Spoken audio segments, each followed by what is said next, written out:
Hey guys, আজি আপোনালোকৰ লগত তিনিটা ৰেচিপি শ্বেয়াৰ কৰিম বুলি ভাবিছোঁ। ঘুগুনি বনাবলৈ গ্ৰীণ মটৰ ফ্ৰিজত থোৱা আৰু এইফালে আলু টুকুৰা টুকুৰকৈ কাটি লৈ নিমখ হালধি দি বইল কৰিবলৈ লৈছোঁ। এইফালে দেখিছে ৰঙালাওখিনি, এইখিনি অলপ চব্জি বনাম, মানে অকণমান আলু এটা দি। আৰু এইফালে এইখিনি গৰম মছলা মিক্সিত মাৰিবৰ কাৰণে ভিজাই থৈছোঁ। আৰু আনফালে এয়া ৰঙালাওখিনি কাটি লৈছোঁ টুকুৰা টুকুৰকৈ, আৰু এটা সৰু আলু দি দিছোঁ। এয়া ইফালে আকৌ বিলাহী দুটা পেষ্ট বনাই লৈছোঁ আৰু পিঁয়াজ অলপ কাটি থৈছোঁ ৰঙালাও চব্জি আৰু ঘুগুনিৰ কাৰণে।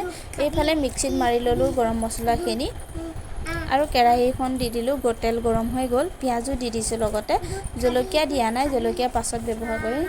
এইফালে দি দিছোঁ এতিয়া বিলাহী পেষ্টখিনি। এইখিনি অলপ দেৰি ভাজি ল'ম। এয়া ভাজি আছোঁ। লগতে ৰুটি বনাবলৈ এয়া আটা উলিয়াই লৈছোঁ, নিমখ দি থৈছোঁ লগতে। আৰু আনফালে এয়া দিছে বিলাহী পূৰা ধুনীয়াকৈ গলি গৈছে। ইয়াতে গৰম মছলাখিনিও দি দিম।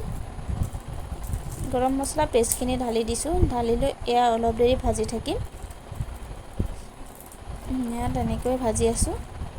এইখিনি পেষ্টখিনি ধুনীয়াকৈ হৈ গৈছে। এয়া দেখিছে তেল ওলাই গৈছে চাইডে চাইডে। এতিয়া এই ঘুগুনিখিনি তৰকা লগাই লৈ এয়া উতলি আছে। ইয়াতে আকৌ পিঁয়াজ দি লৈ পিনে ৰঙালাও ভাজিবৰ কাৰণে। আৰু এইফালে মই আটাখিনিও মঠি ল'লোঁ। এইফালে পিঁয়াজখিনি এয়া গৰম হৈ গৈছে, ধুনীয়াকৈ ৰঙাও হৈ গ'ল। এয়া দেখিছে এতিয়া ৰঙালাওখিনি দি দিম। এয়া ৰঙালাও চব্জিখিনি ঢালি লৈ পিনে ধুনীয়াকৈ ভাজি আছোঁ। ইয়াতে নিমখ হালধি একেলগে দি অলপ ঢাকি ঢাকি বনাম। আৰু এয়া আশা কৰোঁ আপোনালোকে ভিডিঅ'টো চাই ভাল লাগিব। এয়া নিমখো দি দিলোঁ, হালধিও দি দিলোঁ। এয়া এনেকৈয়ে ভাজি থাকিম। আৰু ভিডিঅ'টো চাই ভাল পালে লাইক কমেণ্ট শ্বেয়াৰ কৰিব। যোনসকল নতুনকৈ আহিছে প্লিজ চেনেলটো ছাবস্ক্ৰাইব কৰি দিব। এয়া দেখিছে নহয়, এয়া আলুখিনি অলপ ভাঙি দিছোঁ, মানে ঘুগুনিখিনি অলপ ডাঠ হ'বৰ কাৰণে। এয়া ৰঙালাও চব্জিখিনি হৈ গৈছে।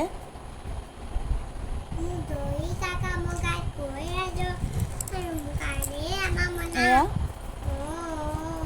এইফালে আমাৰ ঘুগুনিও ৰেডি হৈ গ'ল।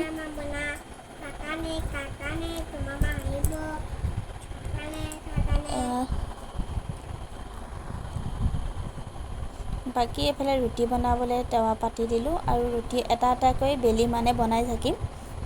এয়া এইফালে টাৱা দি দিলোঁ, ৰুটি এটা বেলি। এইফালে এইটো ৰুটিটো ধুনীয়াকৈ ফুলিব ধৰিছে। আৰু এয়া এইটো ধুনীয়াকৈ হৈ গৈছে। এনেকৈ গোটেইখিনি বনাই ল'লোঁ।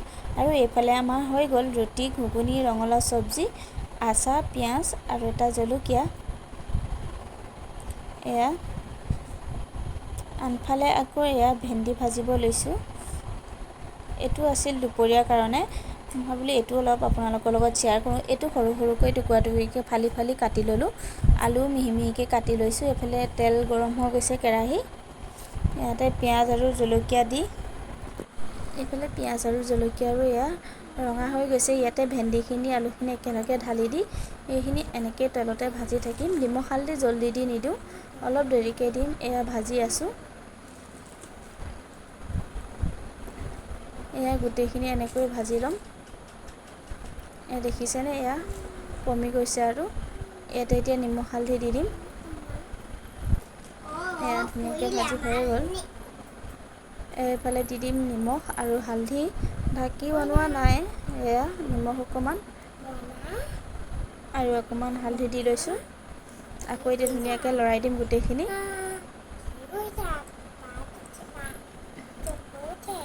এয়া দেখিছেনে, ধুনীয়াকৈ লৰাই দিছোঁ, হৈ গৈছে। আৰু এইফালে ভেন্দিখিনিও কমি গৈছে, আলুখিনিও ধুনীয়াকৈ সিজি গৈছে। এয়া এইফালে আমাৰ ভেন্দি আলু ভাজি ৰেডি হৈ গ'ল। আৰু আনফালে এয়া ৰাতিৰ কাৰণে লৈছিলোঁ চানা দালি আৰু ডাঙৰ ডাঙৰকৈ আলু কাটি লৈছোঁ। এয়া ধুনীয়াকৈ ধুই লৈ কুকাৰত বহাই দিছোঁ। ইয়াৰ লগতে দি দিছোঁ নিমখ হালধি আৰু অকণমান মিঠাতেল দি দিম। ইফালে মিঠাতেলো দি দিলোঁ, লগত পানী এয়া দি দিলোঁ। দি লৈ পিনে আৰু এতিয়া কুকাৰত 3টা চিটি মাৰি ল'ম। এয়া কুকাৰটো বহাই দিছোঁ। আনফালে এয়া কুকাৰত 3টা চিটি মাৰিলে এয়া দেখিছে ধুনীয়াকৈ হৈ গৈছে আধা। আধা বইল হৈয়ে গ'ল আৰু মানে এইফালে আকৌ তৰকা লগাবৰ কাৰণে নহৰু আদা আৰু বিলাহী এটা লৈ লৈছোঁ, এইখিনি পেষ্ট বনাই লৈছোঁ। এয়া এইফালে এইখিনি পেষ্ট বনাই ল'লোঁ। আকৌ কেৰাহী পাতি দিলোঁ, তেল গৰমেই হৈ গ'ল আৰু এইখিনি পিঁয়াজখিনি দি দিছোঁ। এইখিনি পিঁয়াজখিনি ভজা হ'লে দি দিম এতিয়া বিলাহী পেষ্টখিনি, এইখিনি দি দিছোঁ। এইখিনি ধুনীয়াকৈ একদম পূৰা তেল ওলাই গৈছে। এয়া ঢালি দিলোঁ চানা দালিখিনি। এয়া চাওকচোন ধুনীয়াকৈ ৰেডি হৈ গ'ল। কেনেকুৱা লাগিলে জনাব দেই প্লিজ।